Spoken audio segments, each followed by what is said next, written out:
Okay. My cat. Just a quick test. Okay, yeah. Hello, everyone.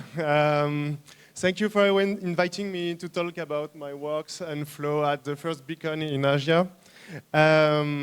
It's a great pleasure to be here with a great creativity community. It's been a while using Blender, and I love it.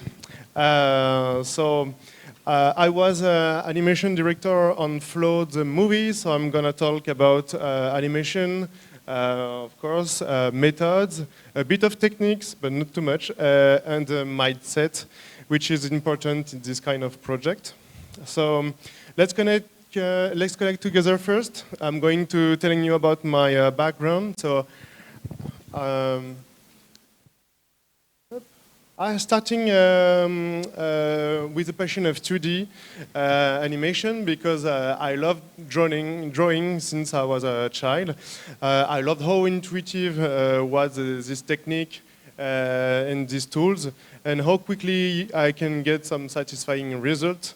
But during my schooling, I saw the studio moving on 3D technology, abandoning their 2D project. So I switched to 3D following the moves of the animation industry on this new technology. So I was quite confusing at first because back then in 2006, 3D wasn't very user-friendly. I think you mean you saw what I mean. But that experience made me realize that what I truly loved is animation itself. And whatever the technique used, it's a way in which the animation supports the story that is the most important. Okay. Then I discovered Blender, and finally I found a tool that made animation feel fun and intuitive again for me. So I kept working on it as much as possible. Throughout my career, I work mainly with alongside a director, an author, and an independent project. So highly creative with a small team, which has taught me how to communicate, understand the task required, and contribute with ideas and get organized according to the cost constraint. So now let's talk about flow. What is flow? Who knows flow here? Yes, many people. I do a little sum up for Flow. It's an animated movie about solitary cat who had to leave his entire life behind him because of a monstrous rise of water, and he was forced to live with other animals to survive. The film focuses on communication, understanding, respect, and solidarity between people. It teaches us that the difference is a force. I was introduced by to Gins by Virginie Guimino. She was a Flow's production manager, with whom I'd already worked on Michel Oslo project, and who was already aware of my background. I knew Gins had his own style and that he was used to working alone. Thanks to my experience in animation with different authors, my technical and artistic approach, I was able to adapt to his style and the way of working, and we quickly get understood each other, and we were able to start developing the animation together. Not yet. So he has already made a full previews, and watching such a complete and detailed animatic, we're gonna see it right now. Helped me to understand what the director wanted to express and to get deeply involved in the project. Artistically, it's fantastic. There is kind of freedom in this story, and the way Gins has made his movie, you can feel it in the production. So, fun fact is that Flow was a new experience for many of us. For Gins, it was his first time managing a team as a director. For Sacre Bleu production, it was their first 3D project. And for me, it was my first experience as animation director. That's why we needed to good communication, kindness, and trust. Yeah. So Sacre Bleu Production is a French studio, and we took in charge all the animation of the movie and some extra things. At first, we received many useful stuff from Dreamwell in Latvia. So all the character design and rigged, all the environment design, and a full 3D animatic made in Blender with advanced environment and a lot of animation informations like moves, eyes direction, some poses like seat pose, stand pose, and things like that. A lot of time was saved because we could use the same Blender file to add our animation. Okay. Here is a part of the animatic. With all these elements, I was able to start the preparatory work and think about animation requirement for the film. Let the animatic going. So besides the checking work, I needed to think about the style, the pipeline, and the method for the production. The most important thing is to figure out the animation style. It was obvious that he had to aim for a realistic animation, but given the different situation the character would face and the production time constraint, I suggest going to a naturalistic style. In other words, we had to get as close as possible to the behavior, the movement and natural expressions of the animals, while allowing ourselves a touch of freedom and randomness. So let's take a look at the first shot done. So I made this. Can we launch the video, please?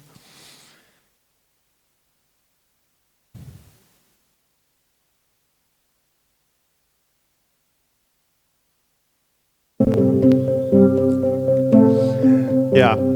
So I watched a lot of video reference to match the style we started developing. At the advanced block stage, we discussed the possibility of doing the animation in two, as many great films have done, like Spider-Verse or Puss in Boots 2. But given the mood of the film, with all the characters moving during the long shot and a constant camera movement, it couldn't work on flow. But that shows how Gins was open-minded. Also, having a different aspect of documentary filming in mind, I give the shot a few intentional mistakes, such as the moment when the lemur moved its head out of the frame as he was continuing his movement without being concerned for the camera. Here is the animation style guide based on our discussion and testing. Okay. So the film shows many animals in different situations in a devastated parallel world without dialogues. All the communications come from the animals, bodies and face, which constitute the common thread of the film. The most important thing for the animation is to make the shot and animals alive. Animals live and interact with each other in a naturalistic way. So it doesn't have to be ultra realistic, but we have to respect the logic and the limit of the reality. Reference as the first step to start any shot, to catch how the animal moves his body, the pose it takes when it does something, his expression, the timing, and all the subtleties. The spectator must react and interpret as if they were watching their own pets and trying to guess what he wants. I know everybody does that with their own pets. Like when your cat asking for food or asking for cuddle and fear of something.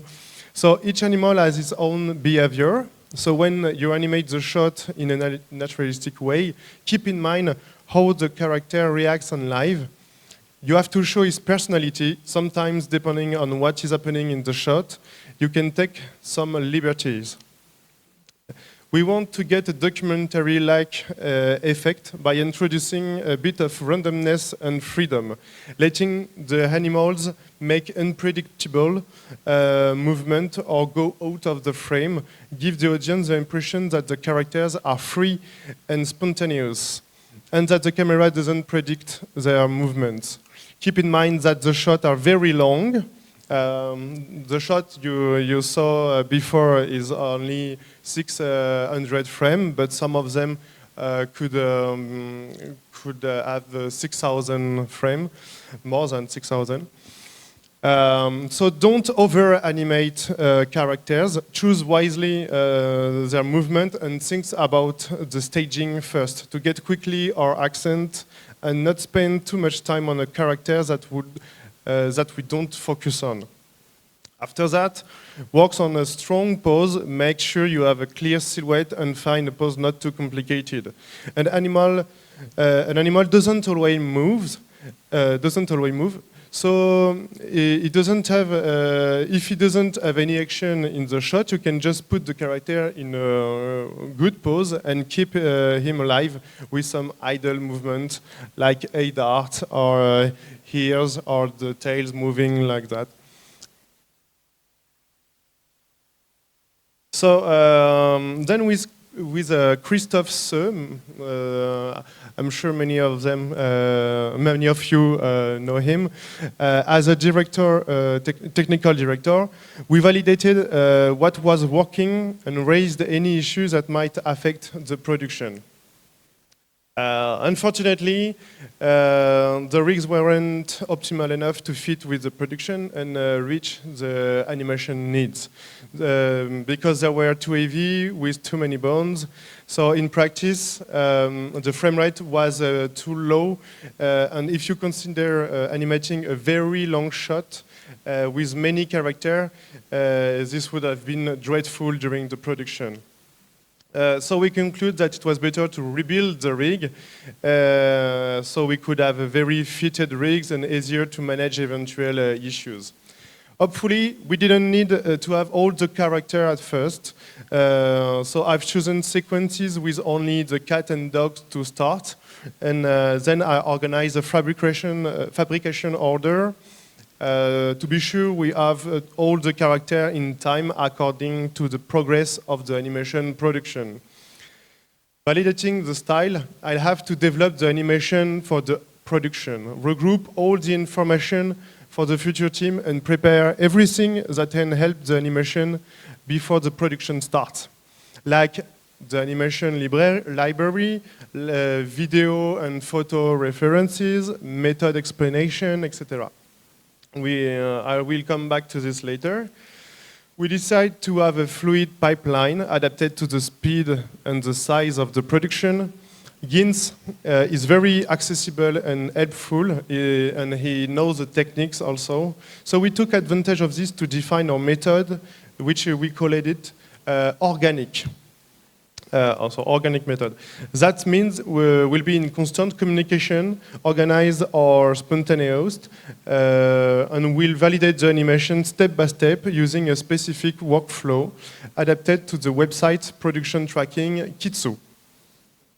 Gins trusts me to supervise the animation, and he validates the shots as they came with the statue wait for approval within Kitsu.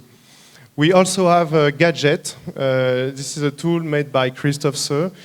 He's an asset manager to make the connection between Blender and Kitsu and make the file manipulation safe and convenient. So here, the workflow we had. We choose to separate the animation in 4 steps, easier to supervise and to help animators if they need. Each step is specific and gives a real progress to the whole shot. The director can follow the production the progression all the time, validating or giving retakes at each step. This is very convenient for following a very hard shot, and if the shot were easy, we can discuss skipping step. This is the green line you saw on the workflow. So first, the block A, in a way, will reproduce the staging of the layout made by Gintz, but with our own character, with the new rigs. We'll improve the pose and specify the intention. We only give the essential information with key pose, the shift, the expression, etc. This is also the time to set up your scene with a constraint, with a pass, and etc. In any case, the goal in block A is to understanding intention. Block B, now that the intention has been validated, we continue the animation respecting the style and any notes that accompany the validation of the block A. This is the moment to import the action from the action library. We're going to see it right after that, if necessary, and working on the transition between the poses. If the plan is very simple, we can go directly to the spline step, as I said before. Spline is a step, at this step, the idea is to transpose the same energy as the blocks animation step and improve the naturalistic style of the movement. We know that the spline step tends to soften and smooth the animation, so it's necessary to focus on timing and add overshoot, desynchronize part of the body and do some variation and add natural movement on the hair, on the haze, on the tails, depending on the character. The polish step is the last step for correction if needed. Double check if there are no bug or penetration. We can also improve some moves or shapes if necessary, like the tails or expression, which are the most difficult to master. But in general, it should not change compared to the spline animation. I would love to show you the website, but I don't have my laptop here. So you have a screenshot of the website. So it's a part of my preparatory work I did for the animation production. So first, I gathered a lot of video and photo references. I also did some research about each animal, their behaviors, their specificities, and I wanted to share all this work easily and let the animators consult it at any time. So I created a little website to regroup all the information and references to avoid losing information in some different threads, because we used to chat with different things like a Discord or anything, and sometimes we lose all the information in the thread. So here with the website, you just have the result. For example,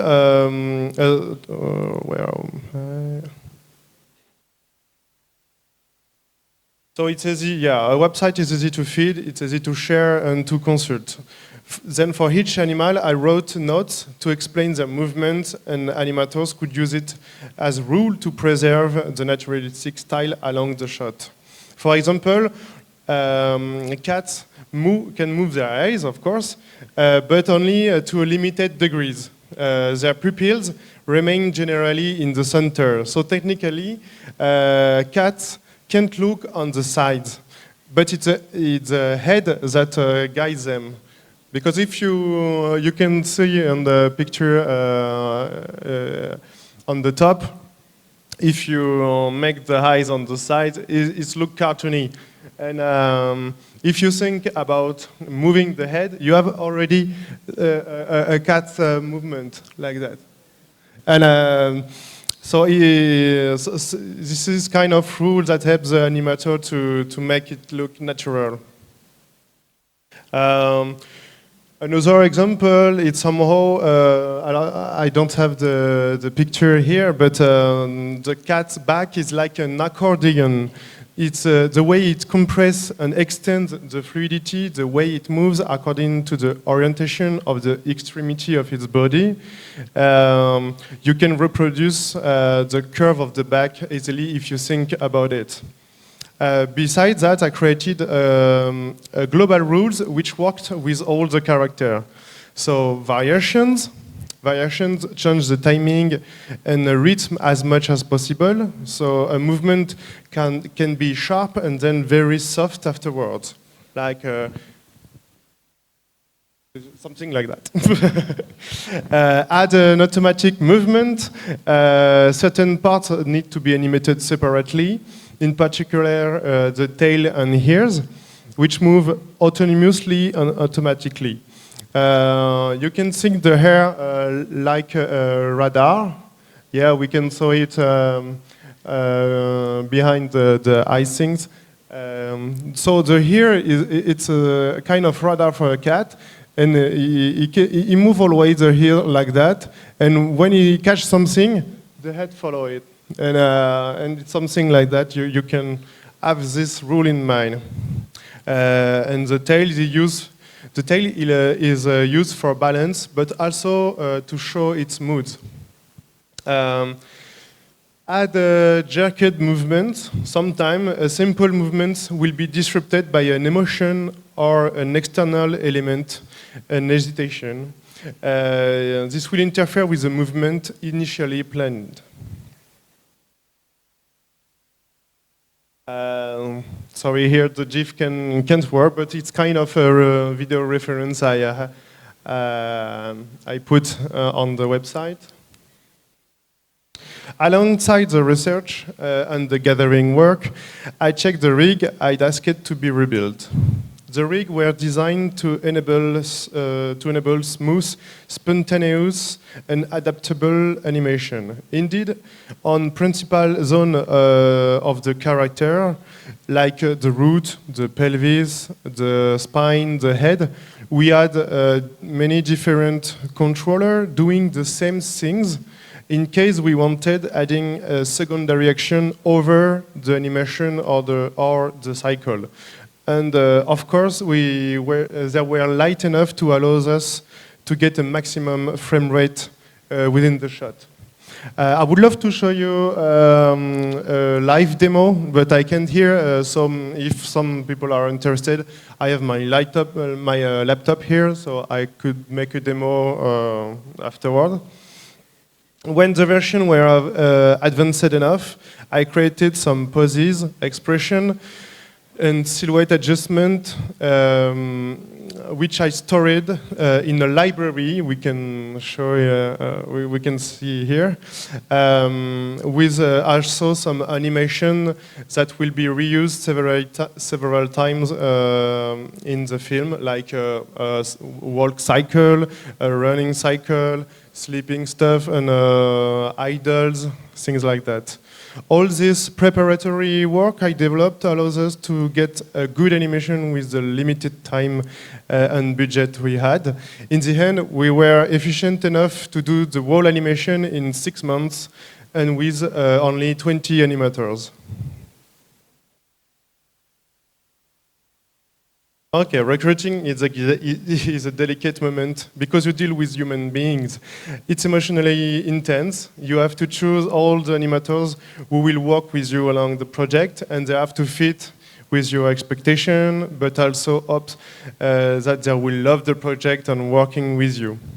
So the first of all is to have a good sense of animation.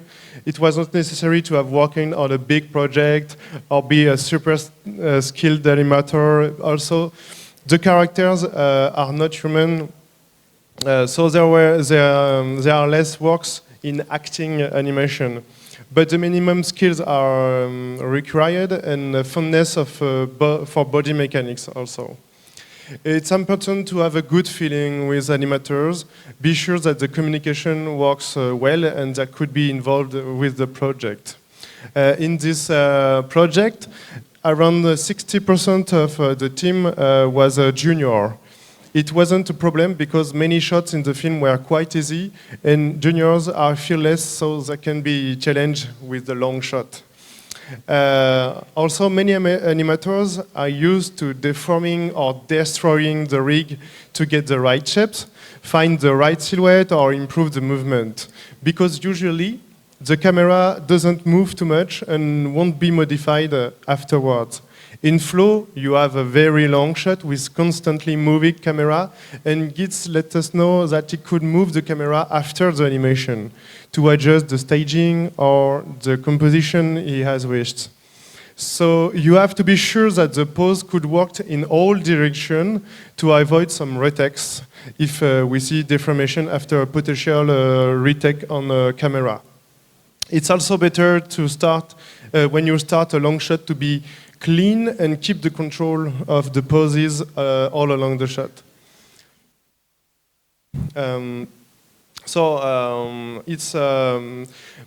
It's more a mindset than a skill to be the things to be efficient. Long shots are not usual in 3D animation, and some animators can be reticent to handle that.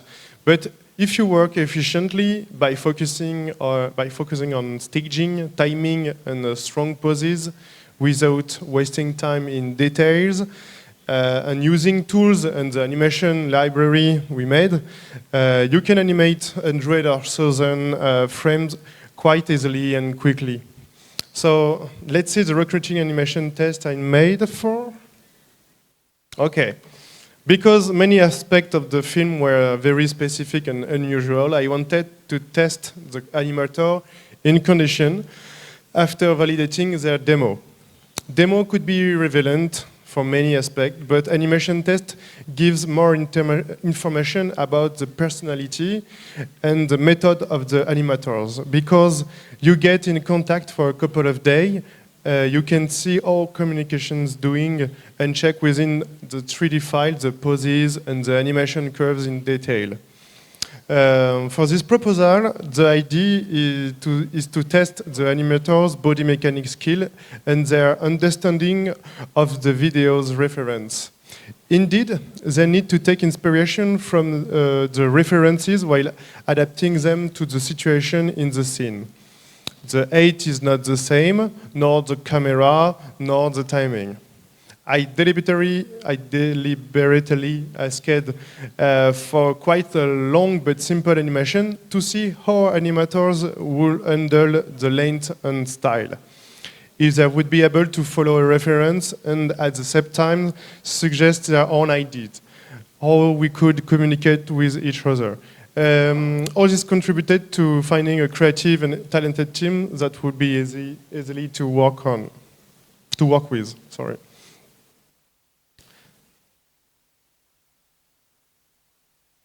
Yeah. So in this test, I love the way the cat licks his paw after dropping the fish. The timing and poses are not perfect.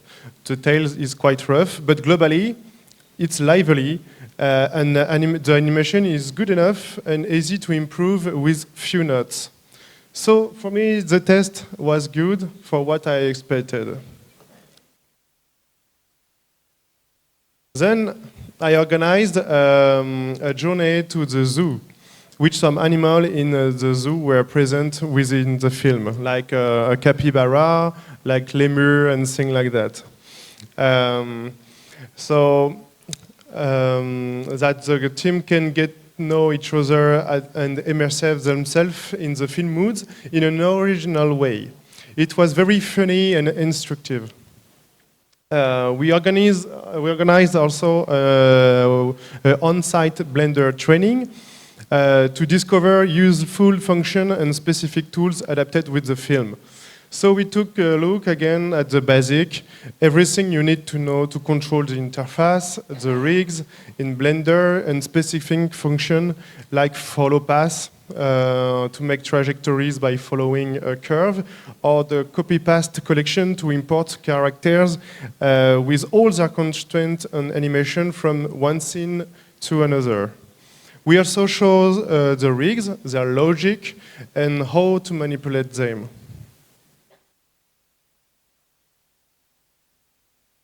So the last thing, but not the least, was to manage the long shot and the complex shot. Because of the huge gap in complexity between all the shots, I've created a difficulty scale for animators to be more accurate in the distribution of the shots, allowing them to be adapted to the level of each animators. You can sometimes get a long shot but very easy to animate, supposing, for example, that an imported action from the library or another shot is enough. So hundreds of frames could be animated in only a few hours or even less. This gives you also more time to animate a harder shot. About harder shot, I had to find a way to split them to reduce effort for the animators team. There were two clear options we can see here. First, that was to divide the shot into smaller sub-shots. The second method was to distribute character between different animators and supervise the progress of each separate animation to make sure the interaction would work. For the first method, I could take advantage of moments which have no character on the screen, like during camera movement, or if characters are quite still. When each part of the shot is finished, you could collapse them into one main file, mostly the one with the most interaction and constraints, with a simple copy-paste from another splitted scene. With the second method, reducing the number of characters to animate makes the task easier for animators. I also thought that working on a shot together could be fun and encourage creativity. After any improvement, animators can fetch the latest version of the animation from the other animation and copy-paste the characters with the new animation into their own shot. Thanks to Blender to have this function. So they can continue animating their characters following their teammates' new animation. Of course, you may also mix these two methods if needed, useful in the case of 6,600 frame shots with a dozen characters. Okay, let's take a look on a shot. The first splitted shot made in Marseille with a group of 2 animators, each taking one of the characters. So here the animatic we saw before. So you can see here the information we have, a lot of information, a lot of details. I know we have I have an issue with a video because it's not the good format. The next video, maybe the technical team could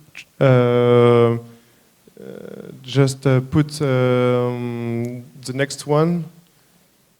Can it be read separately or okay? I wanted to show you that the cat was the main character in this shot, and because of the dog following and reacted to this movement, the animation of the cat were more advanced than the animation of the dog. So we have the dog animated by one animator following the animation of the cat animated by another animators. But let's move on. Sorry. And here is the final aspect. What I am.